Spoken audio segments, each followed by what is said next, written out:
The following edition of Connecticut Valley Views is made possible by Windsor Federal Savings, with offices in Windsor, Granby, and Bloomfield. Neighbors helping neighbors since 1936.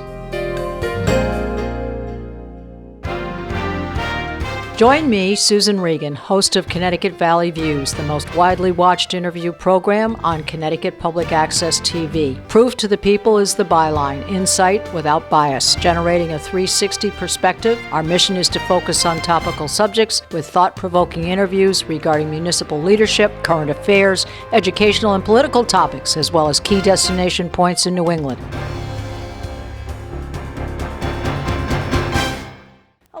I'm Susan Regan. Thank you for joining me today. My guest today is Donna Swanson, and she is the founder and executive director of the Focus Center for Autism, and we're in Canton, Connecticut. What a pleasure to be here with you, Donna. Thank you. It's nice to have you. We're going to have an interesting talk, and I have a few questions for you, and I think we're going to visit with some of your young people as well, and a parent of a child who has had autism, and then a gentleman who's on your board. So I think it'll be an interesting overview. What is your background in your expertise? How did you determine to open this center? Well, my background is psychiatric nursing. I've been a nurse since 1973, and I got my master's at St. Joseph's in 1988, and just started as a nurse therapist at the Institute of Living, and then started my own private practice in 1992, and I kept getting referred children and young adults that were diagnosed with attention deficit disorder and oppositional defiant disorder. And that's not what they had. They were on the autism spectrum. And the more I got to know that, and parents were taking me around to different in-services and things like that, I just fell in love with that population. So you felt you needed to specialize in that particular area? Yes, and I never looked back. Did it seem to you that once you were aware of this particular problem that it was a growing problem, or was there more awareness and more media attention on it? It became a growing problem through better diagnosis and awareness. It's now 1 in 88 is the national Just separated figure. from ADD and various other things that people were Right. misdiagnosing, I guess we could say. Now, how long has this Focus Center been here in Canton? We became a nonprofit in 2000, and so this is our 13th year as a nonprofit. 13th year. Did you start out with a small staff? And we started out with a very small staff. We almost closed many times because people did not know what to do with the autism spectrum back then. People did not know what to do with a facility like ours.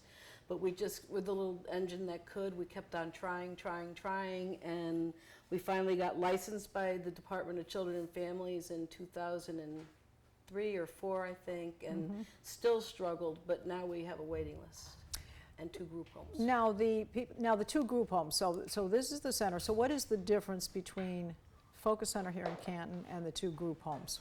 Okay, this is an extended day treatment program, so kids live at home. And we're open from 9 in the morning till 6 at night. And from 9 to 3, we have a day program, which has special education teachers and different clinicians that help the kids with their aversion to going to school. A lot of them cannot go to school. And then from 3 to 6 is an after-school program, which deals more with the social skills and recreation, leisure skills, that kind of thing. But it's a clinical program. And the 2 group homes, one is funded by Department of Children and Families, and one is funded by the Department of Mental Health and Addiction Services. And those are for kids with autism spectrum disorders, trauma, and potentially no families. All right, so the 2 group homes are the 24/7 situation, and they have their separate funding abilities. What about here in Canton? How are you funded here? Here we're tuition based. Some insurances will pay for us, some don't. Some schools will pay. This is a harder place. This is where we do our fundraising for is to keep this program running. And how many in your staff? We have over 50 staff in all 3 programs. All right, and then if you have that number of people, or if you have a portion of those people here in Canton, are they all full-time people? Are they certified, or any volunteers? What is your staff comprised of? All of the above. We probably have about, in this building, I would say 15 to 20 full-time people that are direct care staff, as well as social workers, licensed practitioner counselors, nursing. I have an APRN, advanced practice nurse. We have our direct care staff that usually have bachelor's degrees. We also do a lot of training. Everyone here is trained in CPR, first aid. They get trained in crisis intervention. We have a ton of training that they have to do. Plus, they have to be able to fit our philosophy. If you can't fit our philosophy, you can't work here. And what is that, Donna? What is your philosophy? The philosophy is we are a milieu-based environment. The kids come first. You have to be willing to deal with anxiety first, accept the children as they are, move forward at their pace, leave your own baggage at the door, and just really nourish who they are and not try to change them. Not be critical. Not be critical. Yeah. Oh, yeah. It's okay to say that I can't work with a certain child today. That's fine. But you have to be you're either in the boat or out of the boat. You can't be judgmental No. about the situation. Now, let's talk a little bit about two things. One is, how do you see this group? There are other organizations that address this particular issue of autism. How do you differ from others of those in our community and surrounding area? Well, I think that we're one of the few clinical programs that are out there. There's some schools, et cetera, that deal with this population. But as you can see, this is a very home-like environment, and I think that also helps transfer the knowledge so that they are not only learning what works here, it also goes out into the community and into their home. We have a focus at home program so that the parents can practice what they learn here at home. We have parent support group. We have social clubs. So it really encompasses the whole family. Yeah, we provide You're not just treating the student. You're right. helping We provide it's a holistic approach, and then our two group homes are also integrated here, so that they feel like they're part of a community. The group homes come to my house twice every Sunday, and they come on Christmas Eve and Easter. They sort of see it as going to see grandma and grandpa kind of thing, but that gives also another dimension of family and belonging. And I think that's true for any person, is that you want to belong and you want to be understood and cared for. Well, you and I were talking a little bit earlier about the situation, and I think comes first is to try and assist these people to get to know themselves and how they feel they can fit into the world better. But then you like to be able to send them out in the world. Is that correct? Now, how many people have you actually treated, assisted, helped in over your period of your 13 years? Over 500. Over 500. And some of them have gone on to college, jobs. They have do volunteer work. It's just that the services are not there, and the places are not there for these. Are tremendously loyal kids, very hardworking, very good employees. We have one kid one young adult that works at Walgreens Distribution Center. Perfect attendance for 3 years. He also got a degree in accounting. Oh, well, that's tremendous. At Central. And he felt that college is how all schools should be, where you kind of belong, and yes, you can be an individual without everybody trying to make you be the same. Well, I think let's also talk, the kind of real meat of the subject is, what is autism? As I understand it, there is a spectrum. Right. I'm going to read you the National Institute of Health, which says autism spectrum disorder is a range of complex neurodevelopmental disorders characterized by social impairments, communication difficulties, and restricted, repetitive, and stereotype patterns of behavior. What I'm going to tell you, our definition is creatively wired and socially challenged, because it depends on where the wiring is, what kind of picture you'll see, what kind of symptoms they'll have. But the one thing they all have in common is anxiety, and anxiety that actually it totally interferes with their life. And that's one thing that we specialize here in this program is treating anxiety. Have they been able to identify, I guess, how young and what are some of the things that parents might look for? How young could they look for specific things that maybe the pediatrician may pick up on, but parents may pick up? We don't want to be a hypochondriac about this, looking up things and Googling up, certain definitions and things that we think may be, but generally speaking, are there? I think parents know before anyone else knows, and that people usually tell parents they're going to outgrow this. Speech is one, not wanting to be held, not making eye contact, just not that social reciprocity. Usually the diagnosis comes around the age of 3, but still, it's not. People are often hesitant to make that diagnosis. I think that's getting less and less now that there's more awareness. But just not being aware of other people and really not caring about other people. There's a sort of a lack of empathy. Distancing. It's a distancing of a kind. Is it something that is inherited? There is a genetic propensity. I wouldn't go so far as to say it's inherited, and there's just they've linked certain genes that they've found, but it's really all up for grabs right now. There's a lot of research going on. I know in twins that you're more likely to, if one twin has it, the other twin is more likely to have it. They've done twin studies, but it just it really it's peaking in terms of research. And there aren't any real answers. Some people say environmental factors. There's not going to be one answer, I don't think. And in today's world, with so many things that can unfocus people who, let's call them, let's say what we consider them in normal circumstances, become unfocused, get depression, remove themselves from social, don't want to be on Facebook, don't want to have friends, don't want to go out. And I know that there are a lot of things, so the diagnosing of some of these things and also medications that people get, I'm sure there could be misconception. How much medication is involved in the treatment of autism? Medication usually treats a symptom, and when that symptom is starting to interfere in life, that's when they turn to medication. The autism spectrum is very tricky to medicate. Usually one of the biggest target symptoms is the anxiety. And typically less is more with the autism spectrum, so you start with the least possible and then work your way up. And sleep, a lot of them have real sleep problems, so they'll use things like melatonin. Diet is really important, so that, especially with anxiety, that they have protein on a regular basis. So protein is a major part of reducing that anxiety level.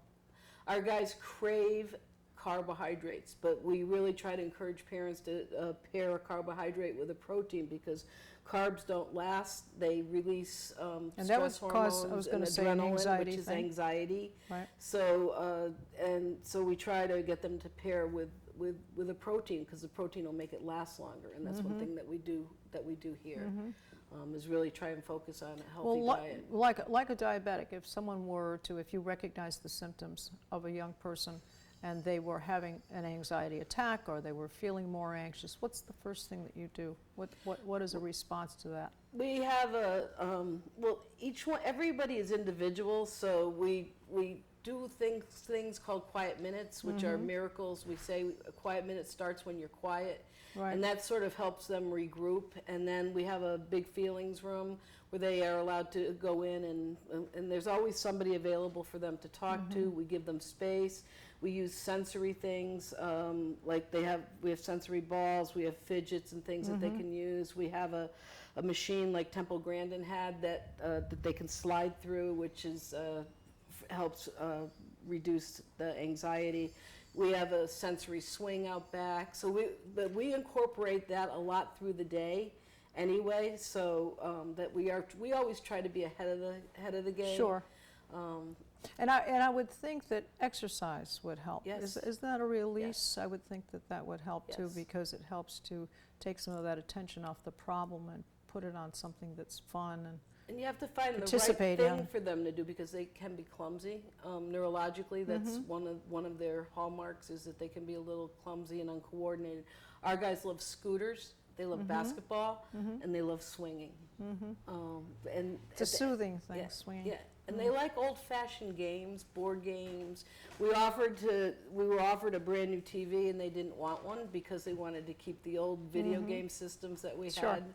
Sure. They're Familiarity helps to reduce the anxiety. They're very, very simple in there. Are animals used as any part of the Yes, therapy? we have pet therapy here, and when they come to my house, we have 3 dogs and a horse that they get involved with. Salmon Brook runs through my backyard, so they love to catch the crayfish. We have one kid who we call the fish whisperer. He puts his head in the water and he goes like this, and the fish actually come to him. Oh my. Yeah, they Some love people- animals. Yeah. They love animals as a rule, and they're very, very kind-hearted. Our kids are very kind-hearted, so that they have, we've lost some animals, and we always share that with them as part of life, and they learn about life through animals. They learn about a lot through animals. Yeah, the other thing about animals is that they aren't judgmental. No, They love you openly right. and without a thought process, and I think that that's a trust. That's a trust thing, and there is a rapport between animals who feel that it's reciprocated. Right. And I think they know. Is there such a, I know there's a spectrum. I know that some are more to lean on the not as affected side to the more extreme side. Is there such a thing as curing it? I know you said that someone went on to college. Is it something that will always be with them and needs to be managed and monitored? Is the word cured not the right word? I think that's up for debate. Some people want a cure, and there are people that, that they're looking for a cure. In my humble opinion, I'm not sure that there will actually be a cure. Our kids in particular, that at Focus, my experience is that they do not feel that they're broken, so they don't feel that they need a cure. But I do understand if you're more involved and like your quality of life is just abysmal, that a cure is definitely something that you would want to look for. Now, you did mention insurance, sometimes covered, sometimes the school may cover it, some type of program. So I'm going to have to ask the question: Affordable Care Act, is that going to? Really going to a lecture on that at the end of August to find out how it affects nonprofits and how it'll affect here. See, insurance companies have always found a loophole. I'm going to use the word loophole because it's a developmental disability. They want to treat something that they want to pay for something that they can treat, pay for, and move on. And we have to fight to get insurance. Well, I guess we'll see where this all goes. Yes. Given the situation, we do have the exchange in Connecticut. Well, I think it's about time. I think we should go and visit with some of the young folks and Sounds like a great talk idea. to them directly. Sounds like a great idea. Thank Okay, you. good. And now we have the opportunity to speak to some of the young people here who are in the program with Focus. And our first one is Jesse. He's 20 years old. He has been with the group for quite a while, and we'll look forward to speaking with you in just a moment, Jesse. Okay. All right. Thank you. All right. And Allie, she's here. She's 12 years old, lovely young girl. We'll have a chance to ask her a few questions and speak with her at some length. And Sharon is a parent. She's a parent of an autistic son who is now 20 years old, and have an opportunity to speak to some of her experiences about that. So I would like to direct my questions to you, Jesse. I'd like to ask you a few things. I know that you've been with Focus for quite a long time. Right. And you have had some issues. I know you said that you didn't feel as though you got along well with people, that you felt there was a sort of a desocializing. That was one of the things. Right. Yeah. Tell us a little bit about that. Did you feel you didn't have friends? What was the experience you were having? Well, I think that when You didn't feel connected to people. right, I didn't feel that connected because like there was lots of types of relationships that I wanted to be in, considering that a key type of relationship that I wanted to be in was having a girlfriend. And almost every day at school I have asked, like this was while I was still in high school, I've at least asked one girl out in school. And you get a lot of negative feedback on this. And Either negative. I mean, are they mean, or was there a sense of meanness about them? You just didn't feel as though you could connect with them. I've already got. There were 3 results. I only got one out of 3 results. It was either A, the girl already had a boyfriend. B, the girl didn't feel comfortable. Or C, what was the third one? Oh yeah, basically the girl just didn't feel like having a relationship. It wasn't the right time in her life to do that. And by the time I could have asked, she was already in a relationship. Mm-hmm. Well, that is kind of a normal course of life, but I think you felt very sensitive to that situation, and that was something that you were having a hard time to relate to. So since you've been with Focus now, you feel as though some of those things have been put into perspective for you, that you can deal better with that situation? I guess I can say yeah, because,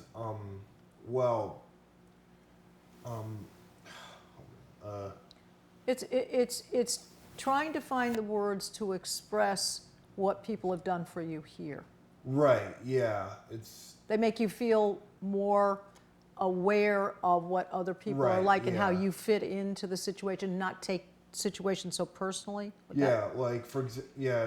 not only that, but every now and then, like I see like advertisements from nonprofit organizations like the Susan B. Anthony Project over like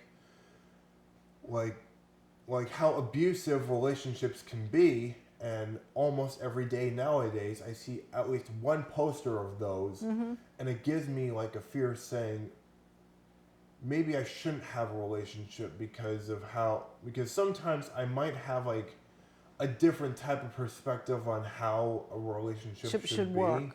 Should work.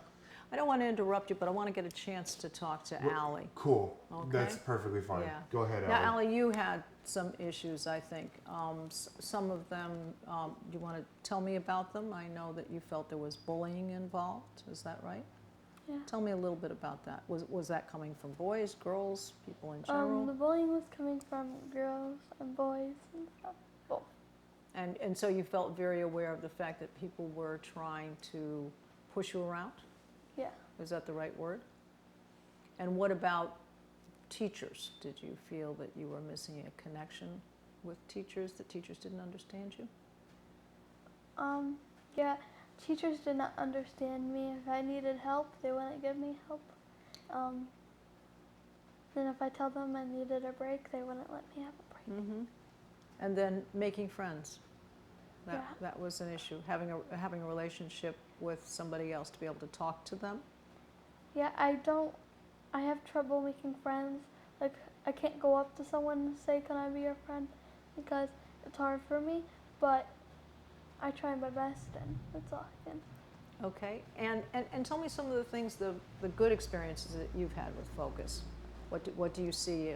Are you relating better to the teachers here and the clinicians teachers here? understand me now, and stuff. They help me when I need help. They're more understanding, and I have much more friends now. Like everyone in my class are my friends. You know what?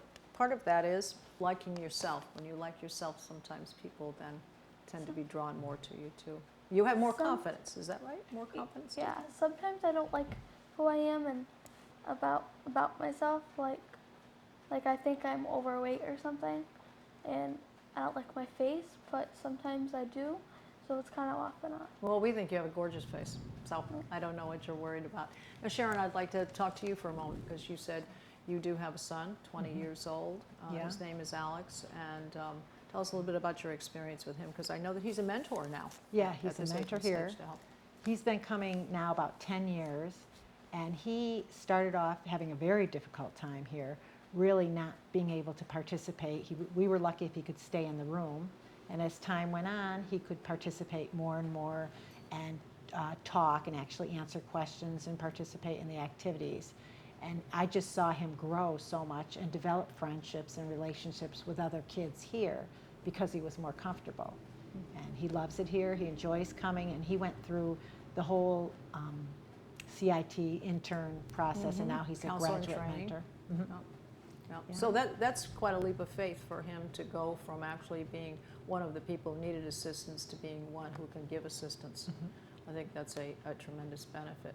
Well, I just want to thank you, both the young folks, Jesse and Allie, and certainly Sharon, for being with us today and expressing your views. You've been very candid, very honest. Thank you. It's very helpful to It was an people. honor to talk to you. Well, thank you. I appreciate that. That's very nice of you. So we will look forward. We have one more gentleman we're going to speak to, Craig. He's on the board, and I do thank you for your time. We now have the opportunity to speak with Craig. He is on the board for Focus, and it'll be a pleasure to hear his side of the program for Focus. What a pleasure to be here with you, Craig. Thank you. And you're from Granby. From Granby too, yep. So we're neighbors. Yes, we are. Yes, we are. Well, tell us how you got on the board, why you got involved, what you do. Well, I was next door neighbors with Fred and Donna at one point in my life, and I've come full circle, and I ran into Fred and Donna one day, and they asked me to, if I'd be interested in being on the board of directors with these guys, and I was always involved with United Way, and I like giving back to the community, so I thought this would be a good opportunity to give back for our autism place here. Plus, you have been in the corporate world, and the corporate world tends to be an organized place, and I think boards need to give direction, do they not? Yes, no, that's true. Being in management, looking at ways to do things better, more cost efficient, provided some opportunities for us to look at some ways we could save costs here also. How many people are on the board? There's 7 of us. 7. And is it a rotating board, or have you found that you've had pretty much loyalty with It's you? pretty loyal. I mean, our board is very loyal to the organization, as the organization is very loyal to their, you know, what I call customers or students or children. I think one of the proudest moments that I have being involved with Focus is when a parent comes up to me and says, "Oh, Craig, if it wasn't for Donna Sure. and the Focus folks being so dedicated to the people, they wouldn't know what they would have done with their children." Yeah. So really, that's your pay. That's my pay. your That's the check in pay. mail is because It's someone- heartfelt. You know what I'm saying? Yeah, It's it honest does. when It's somebody that says that to you. You're giving Because back. again, I mean, sometimes the children going to a school, a public school or something like that, may get lost in the system, where when they're here, the staff here is just so dedicated to the cause that the kids want to come here. I mean, you see the smiley Yes. faces when the kids come through the Yes. door as compared to going to a school system where they get lost in the shuffle. Yes. But I mean, Donna and her staff, I think, should be commended about the job that they do here, and their such hard work and dedication towards, I mean, to the community, you know, and to the children, and to the parents, and to the children's siblings. So Well, I'm proud of this place. no, and as you should be, should be. Well, we didn't have too much time to talk, but I appreciate the fact that you have, because you are a volunteer, obviously, an unpaid correct. person, and more of these organizations, and particularly Focus, being as dedicated to professionalism, and I think bringing a different slant on autism from the clinician's point of view. So I congratulate you and the entire staff on everything that you've done, and I appreciate having the opportunity to talk to you. Thank you. Okay. Well, Donna, it's been a very interesting day here. We enjoyed speaking to the young people and certainly to Craig and Sharon. We appreciate your time. We certainly appreciate all the energy and effort, professionalism that you put into the Focus organization, and we thank you very much for your time. It was a pleasure to be with you. Thank you so much for Okay. coming. And we'd like you to give your website before All we right, close out. www.focuscenterforautism.org, and we also have a Facebook page, so you can put in Focus Center for Autism, and you'll find us there. Lots of great pictures and information. So you folks can follow up with Donna and give her a call if you'd like to. Why don't you give the phone number too, Donna? Phone number here is 860-693-8809. Okay, very good. Thank you so much. Okay, you're more than welcome. All right. And you can see us on Facebook, and you can see all of our programs on our website at www.ctvalleyviews.com. This is Susan Regan. Thank you for joining me and bringing proof to the people.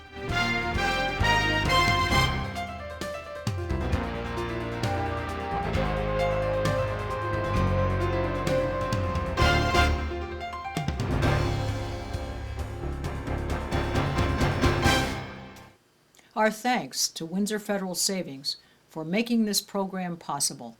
Neighbors helping neighbors since 1936.